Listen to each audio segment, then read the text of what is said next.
नमस्कार, जय हिंद। स्वागत है आप सभी के अपने परिवार सारथी एजुकेशन अड्डा में। और आज के इस क्लास में हम लोग देखने वाले हैं पुनर्वृत्ति दशमलव, जो रेकरिंग वाले प्रश्न होते हैं। जो लोग पढ़ते होंगे तो अच्छी बात है। इसमें देखेंगे नया तरीका क्या है इसको बनाने का।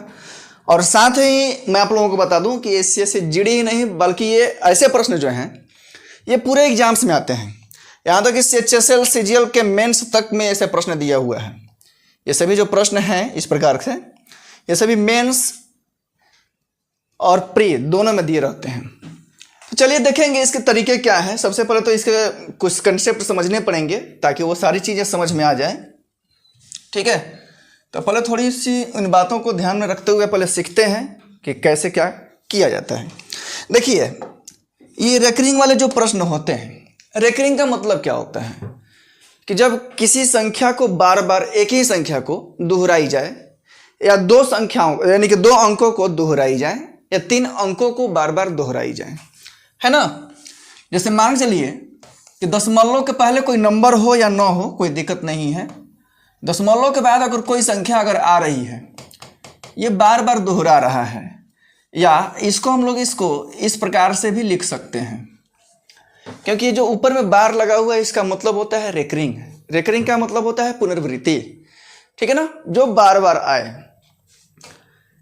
अब ये जो कंसेप्ट होता है, ये इस पर जो है ना 4 तरीके का प्रश्न पूछता है। कितने तरीके का? 4 तरीके का। कैसे कैसे पूछेगा भाई? मान चलिए कि कोई संख्या दिया हुआ है ABC, ऐसे करके हमने देख लिया इसको। अगर सिंपल से दिया हुआ है, कोई अंक दिया है दशमलव के बाद, तो इसको तो आसान है कि हम लोग फ्रैक्शन में चेंज कर सकते हैं। कहता है कि P/Q में कैसे चेंज करें, इसका गुणा कितना होगा, इसका जोड़ कितना होगा, इसका घटाव कितना होगा, सभी पूछते हैं।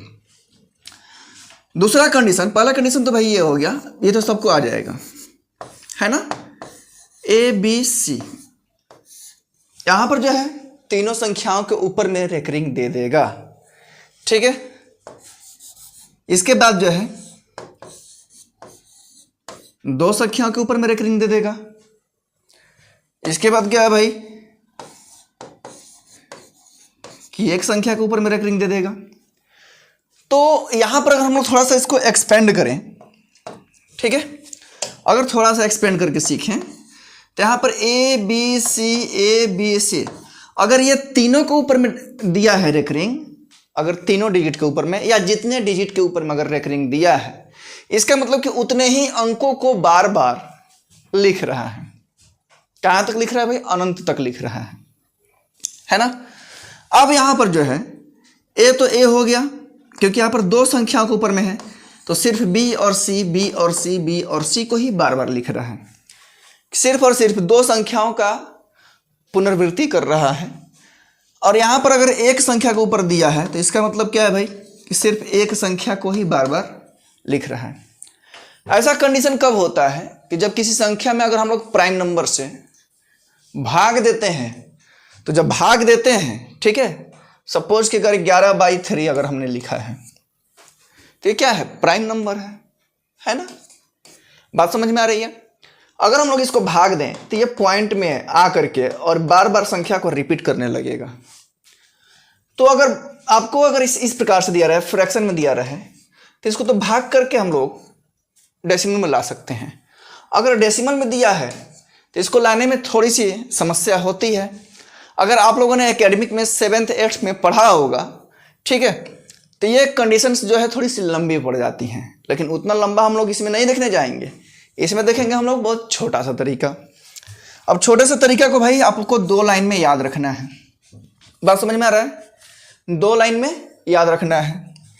क्या याद रखना है भाई? कि जिस संख्या यानी कि जिस अंक के, ध्यान रखिएगा, जिस अंक के ऊपर बार न हो, ठीक है, उसे घटाते हैं, बात समझ में आ गई। और बस दूसरा कंसेप्ट ये है कि जिस अंक पर बार हो उसे 9, ये समझ में आ जाएगा, ठीक है ना। क्वेश्चन बनाएंगे समझ में आ जाएगा। और जिस पर बार न हो, जिस पर बार हो यानी कि जिस अंक पर बार हो उसका 9, जिस पर न हो उसके लिए 0। अब ये भी हम लोग अप्लाई करेंगे तो पता चल जाएगा कि कैसे कैसे क्या आया। तो इतनी सारी चीज़ें बस आप लोगों को ध्यान रखनी है, इसके अलावा कुछ चीज़ें आप लोगों को ध्यान नहीं रखनी है। क्वेश्चन कितने तरीके से पूछ सकता है तो ये आप लोगों को मैंने बता दिया। अब कैसे बनाएंगे, बस बनाने के इसके बस यही 2 लाइन तरीके हैं, ठीक है ना। और ये सभी जो है हर के अकॉर्डिंग चलेगा। चलिए, तो यहाँ तक तो हम लोगों ने देख लिया भाई। आइए शुरुआत करते हैं एक छोटे से पहले प्रश्न से। यहाँ पर देखिए, एकदम छोटा सा प्रश्न है, इसी प्रकार से दे देता है, ठीक है। क्या दिया है कि 0.47 और यहाँ पर 47 के ऊपर में रेकरिंग दिया हुआ है, राइट। मैंने क्या बताया कि 47 के ऊपर में रेकरिंग दिया, इसका मतलब कि 47 दोनों को बार बार क्या कर रहा है, रिपीट कर रहा है। 47 दिया है तो 47 इसमें से पूरा लिख लेना है, ठीक है ना। 47 को पूरा लिख लेना है। अब मैंने क्या बताया कि जिस पर अगर बार ना हो तो उसको घटाते हैं।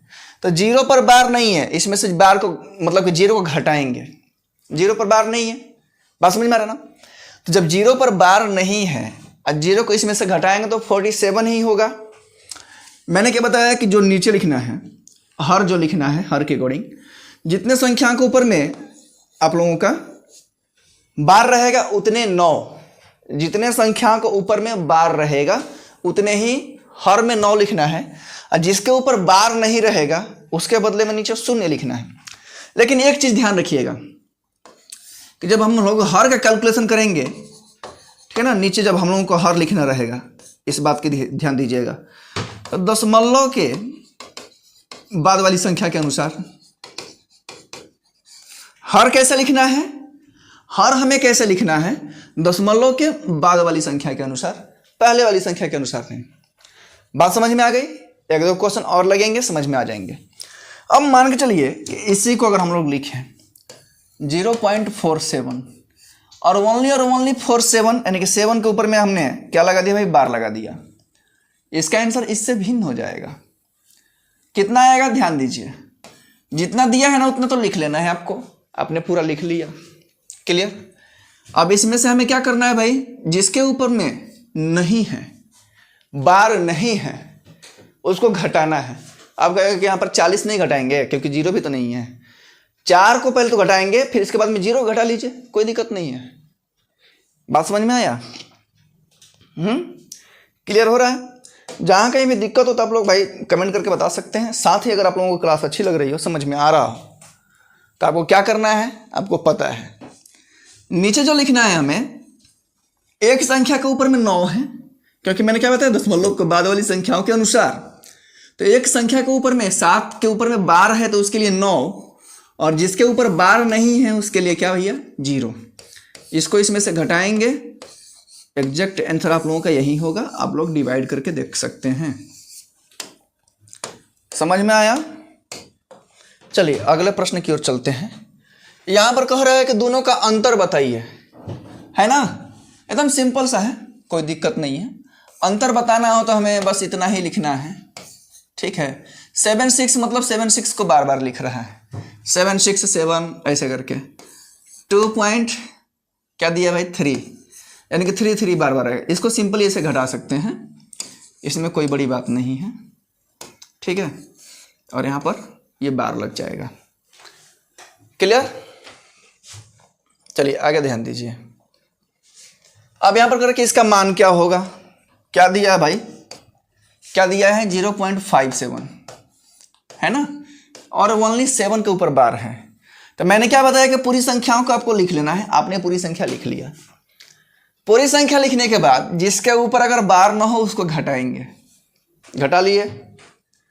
पूरी संख्या तो पहले लिखना ही है, बात समझ में आ रहा है ना।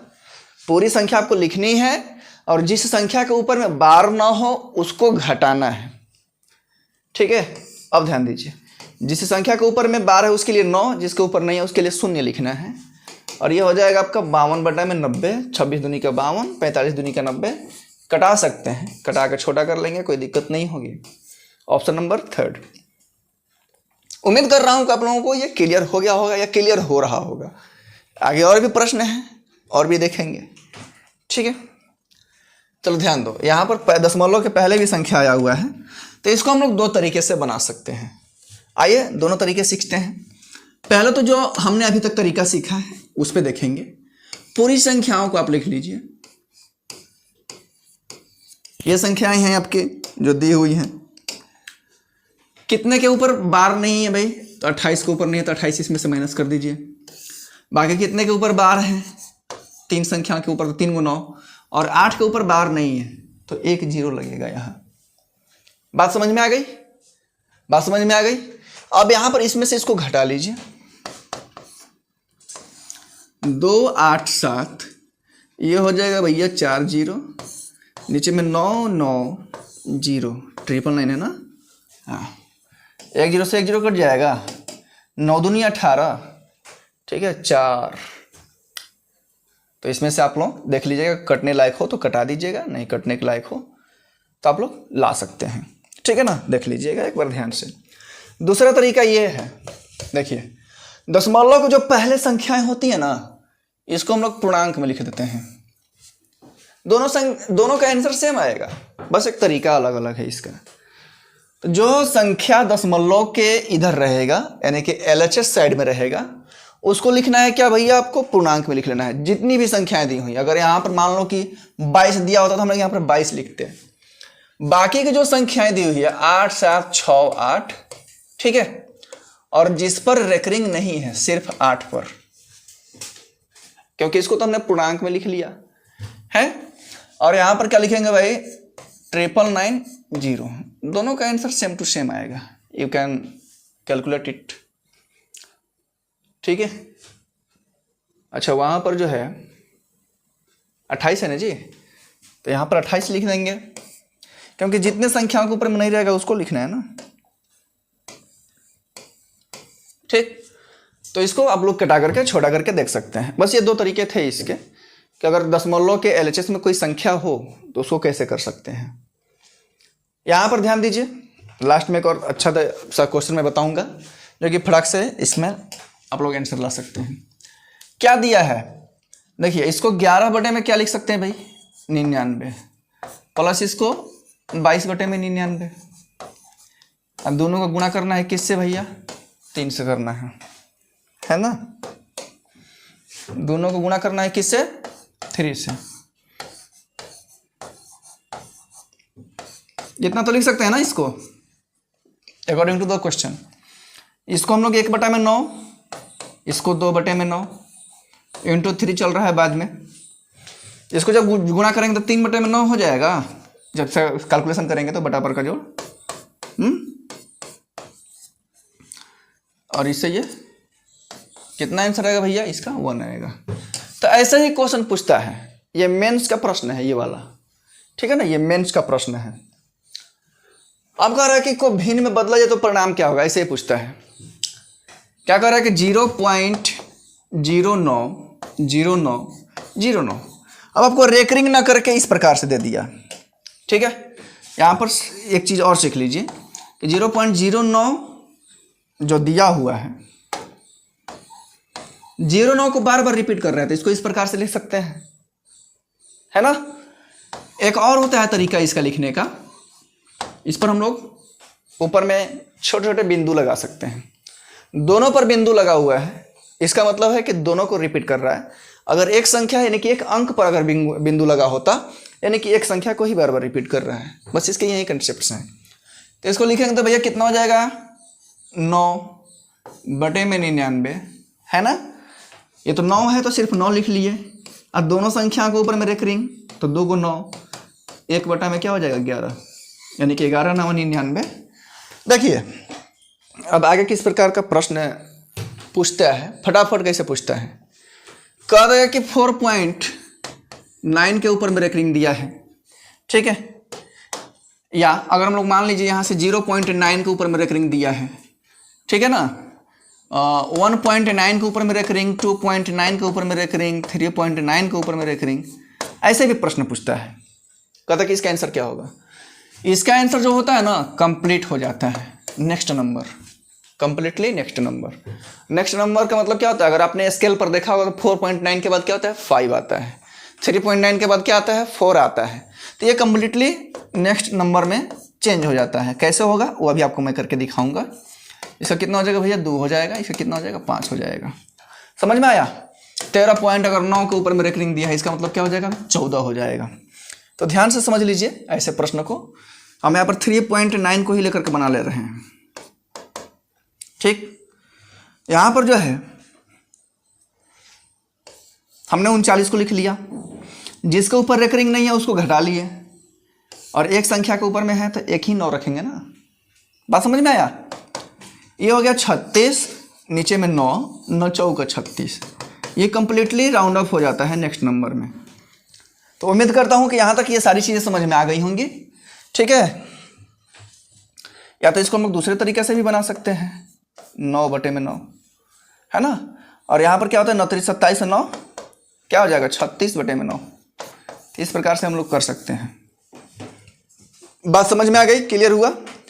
तो इसके अकॉर्डिंग जो हमारा ये क्वेश्चन था, कौन सा प्रश्न भाई था ये इसमें, ये वाला, थोड़ा सा यहाँ पर मुझे डाउट था पहले ही।